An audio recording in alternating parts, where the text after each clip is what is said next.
Welcome back, everybody, to another episode of Automotive Drama. And here I'm going to show you part 2 of installing the Ford U-joint in the front. As you can see how I have it in the vise. Okay, in the other video I showed you pretty much how it was coming apart.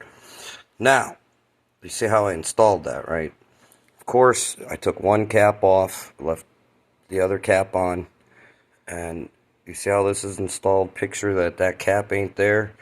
I got that as close as I could, and I held it up against there, and then you give it a little tap, tap, tap, tap, tap, tap, tap, and as you're keeping pressure up against it so you don't knock the needle bearings out.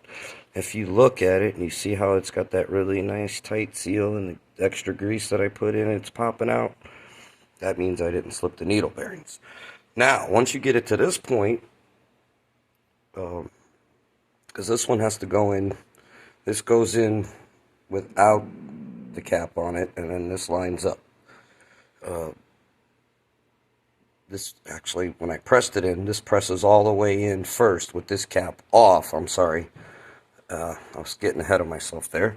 This presses, you press this one all the way in with, make sure you hold it up tight like I said, until it's like almost pretty much where you see it right there, that far in, and that way you can get this cap. This cap is out far enough where you can't misalign the needle bearings, and then you basically push up on it, get it lined up, give it a tap, tap, tap, so you pretty much lose your end play.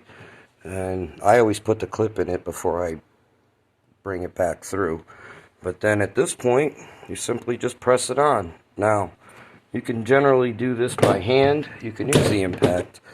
It's really kind of simple. Let me see if I can do this. Basically, hang on. See if I can do this.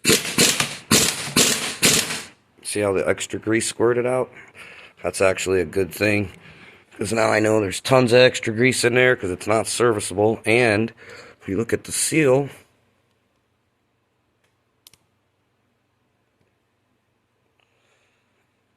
no needle bearings are slipped. It wouldn't be flush up against the seal if there was a needle bearing at the end of the cap. There'd be a gap right here. And basically keep pressing. And don't hit it hard. I got the impact. You can do it by hand if you want. I prefer the impact because it makes it a little easier. And I knew that was going to happen. That's why I was trying not to do this with one hand. But anyways, didn't hurt it. Needle caps are in there. Everything looks good. See how that's pushed out? Well, there's a simple way to fix that. Put the other one in, and you'll see how it's kind of tight. Well, right now when it's tight, after you put the other cap, the lock in, put the caps on it. You can use a brass hammer and tap, tap, tap down on the side that you just pressed in. And just tap it nicely, and you'll see that it'll loosen up. All right, that's part 2. Fiasco, dropping it. I knew that was going to happen. Anyways, thanks for tuning in to another episode of Automotive Drama. I love the comments, questions, anything. Subscribes are nice. Better than likes.